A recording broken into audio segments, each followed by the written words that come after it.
یزید نے کہا میں بیعت لوں گا، امام حسین نے کہا کبھی بھی نہیں دوں گا، یہ سر کٹ سکتا ہے جھک نہیں سکتا۔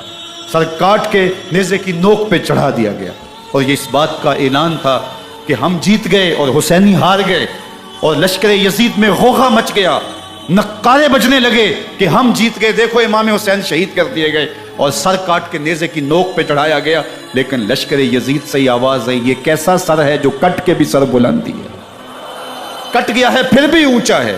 اللہ اکبر، یہ سر سجدے میں کٹا ہے، رب کے حضور عبادت کی حالت میں کٹا ہے۔ حسین آج بھی سجدے میں ہے، اللہ اکبر، حسین آج بھی سجدے میں ہے، بلکہ کٹے ہوئے سر کا رخ زمین کی جانب تھا اور کٹی گردن آسمان کی طرف، یوں نیزے پہ پرویا گیا۔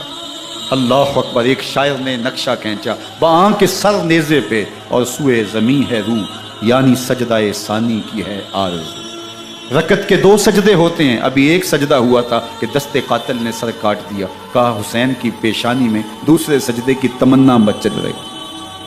یہ تھا حسین ابن علی کا سجدہ، ساری زندگی رب کے حضور سجدہ قضا نہیں ہونے دیا۔ آج پانی نہیں ہے، اللہ اکبر، آج تیمم کر لیتے ہیں، آج اپنے خون کو اوڑھ کر کے حسین نے اپنی پیشانی اپنے مالک کے حضور چکا کر کے عظیمت کی وہ انوکھی داستان رقم کر دی کہ صدیاں گزرنے کے باوجود بھی ان کی یادوں کے چراغ روشن ہیں۔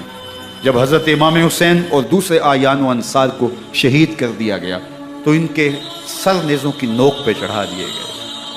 حضرت امام حسین کا کٹا ہوا سر اور باقی 71 افراد کے کٹے ہوئے سر نیزوں کی نوک پہ، اور 10 سواروں کو ابن سعد نے کہا کہ ان کو رون دو، اور گھوڑوں کی ٹاپوں تلے حضرت امام حسین رضی اللہ تعالیٰ عنہ اور ان کے آوان و انصار کو جو ہے وہ روندا گیا، حتیٰ کہ ان کی استخوان مبارک، ان کی ہڈیاں بھی چور چور ہو گئی۔ روننے سے قبل ان کا لباس اتار لیا، ان کے کپڑے اتار لیے گئے۔ اللہ اکبر، کیسی دردناک گھڑیاں تھیں۔ یزید کا صرف یہی بد کرداری کا مرحلہ نہیں تھا، اس کربلا کے صحرا کے اندر یزید نے جس طرح امام حسین رضی اللہ تعالیٰ عنہ کو شہید کیا اور حضرت امام حسین کے خاندان کو شہید کیا، جب مدینہ المنورہ پر یزید نے مسلم بن عقبہ کو مقرر کیا، جس کو بزرگوں نے مصرب بن عقبہ کہا ہے، تو اس کو کہا 3 دن تک مدینے کا حرم تمہارے لیے حلال ہوگا، جو چاہو تم کرنا، اور شامی فوجوں کو اجازت ہوگی۔ تو وہاں بھی انہوں نے 10,000 تابعین اور 700 صحابہ کو شہید کیا۔ حضرت ابو سعید خدری رضی اللہ تعالیٰ عنہ گھر سے باہر نکلے، کافی بوڑھے ہو چکے تھے، تو انہوں نے حضرت ابو سعید خدری کو پکڑ لیا، کہا تم کون ہو؟ کہا مجھے ابو سعید خدری کہتے ہیں۔ تو کہا ہاں تمہارا نام سنا ہے، اور داڑھی سے پکڑ کے کھینچا اور کہا کہ ہے تمہارے پاس جو ہمیں دو؟ تو کہا کہ میرے پاس تو کچھ بھی نہیں، میں تو فقیر آدمی ہوں۔ تو ان کے گھر ان کو لے گئے، تو 2 کبوتر رکھے تھے حضرت ابو سعید خدری نے، تو وہ کبوتر لوٹ کے لے گئے۔ اللہ اکبر، حضرت ابن سنان رضی اللہ تعالیٰ عنہ کو جو حضور کے علم بردار تھے فتح مکہ کے دن، ان کو ستو پہلے پلائے اور پھر ان کی گردن کاٹی گئی، اور کہا یہ ہے وہ ستو جو تم زندگی میں آخری بار پیو گے۔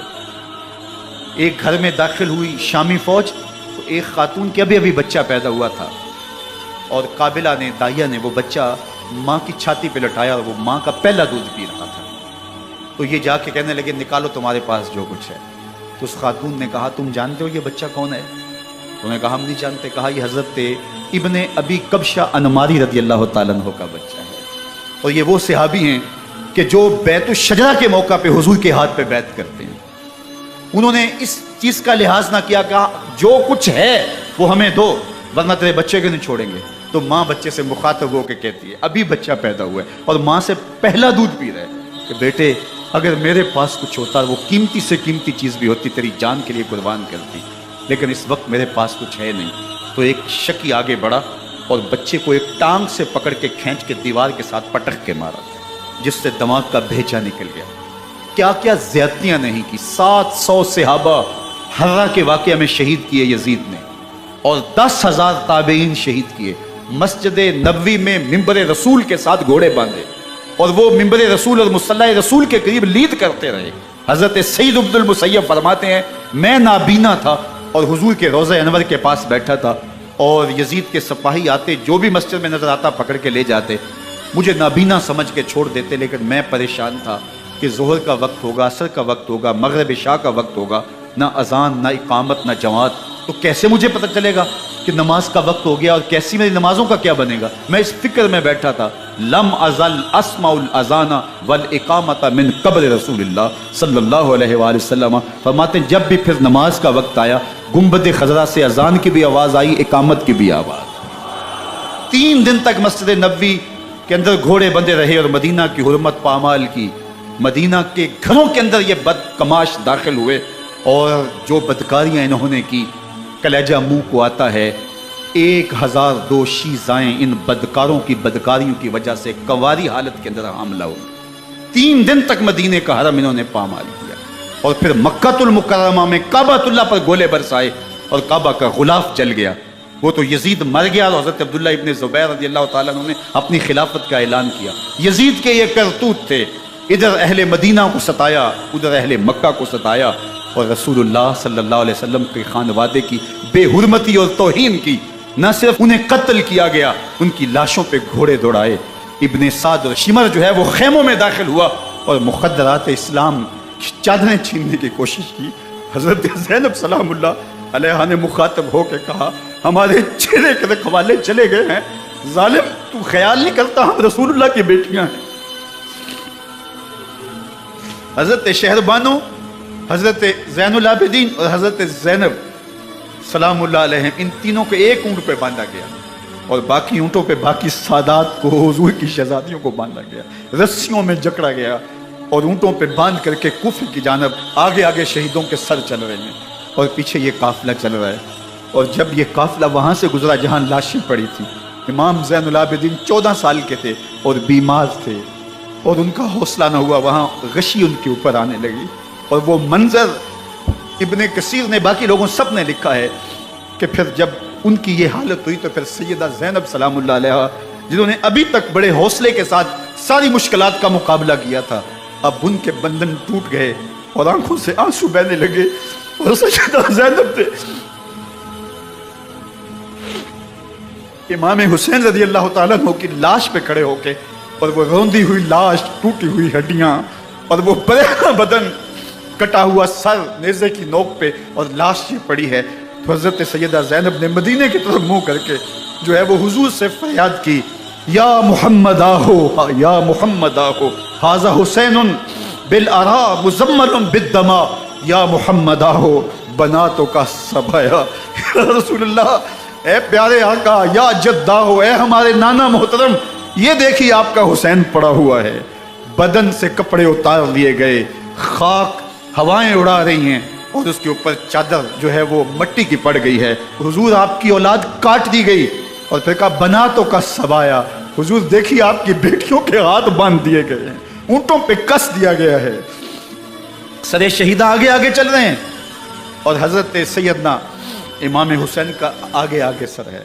راستے کے اندر ایک جگہ آئی، رات گزری اور ان کو اتارا گیا. رات کا موقع تھا، ایک خاتون آئی اور اس نے کوئی کھانا پیش کیا ان کو اور کہا کہ میں کسی زمانے میں حضرت سیدہ فاطمہ الزہرا کی نوکری کیا کرتی، ان کی لونڈی تھی، ان کی کنیز تھی، اور آج مجھے پتہ چلا کہ آپ لوگ گزر رہے ہیں تو میں نے کہا کہ میں اپنی مخدومہ کے خاندان کی خدمت کروں.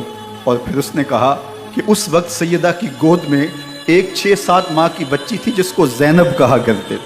تو سیدہ زینب نے کہا کہ اماں اگر پہچانتی ہو تو وہ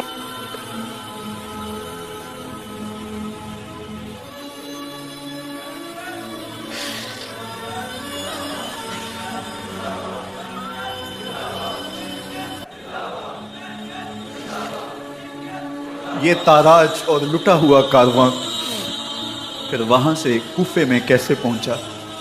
اور کوفے کے اندر سیدہ زینب سلام اللہ علیہ نے وہ یزید کے دربار میں، ابن زیاد کے دربار میں وہ جرأت آمیز جو باتیں کہیں، اللہ اکبر، زینب کی زبان میں علی کی خطابت بول رہی تھی اور پھر دشمن اور دوست سارے رونے لگے اور وہ کیا دل گداز منظر تھے. اور پھر یہ سروں کا قافلہ اور سادات کرام کا مشکیں کسی ہوئی ہیں اور اونٹوں پہ باندھے ہوئے ان کو وہاں سے پھر قادسیہ اور قادسیہ سے پھر دمشق یزید کے دربار میں پہنچایا گیا. اور وہاں سے یہ لٹے ہوئے خانمہ برباد تاراج لوگ مدینہ المنورہ میں کیسے پہنچے. اور اہل مدینہ نے کیسے استقبال کیا، اور وہ منظر کتنا دلگداز تھا جب اہل مدینہ زینب سے پوچھتے تھے زینب حسین کہاں ہے؟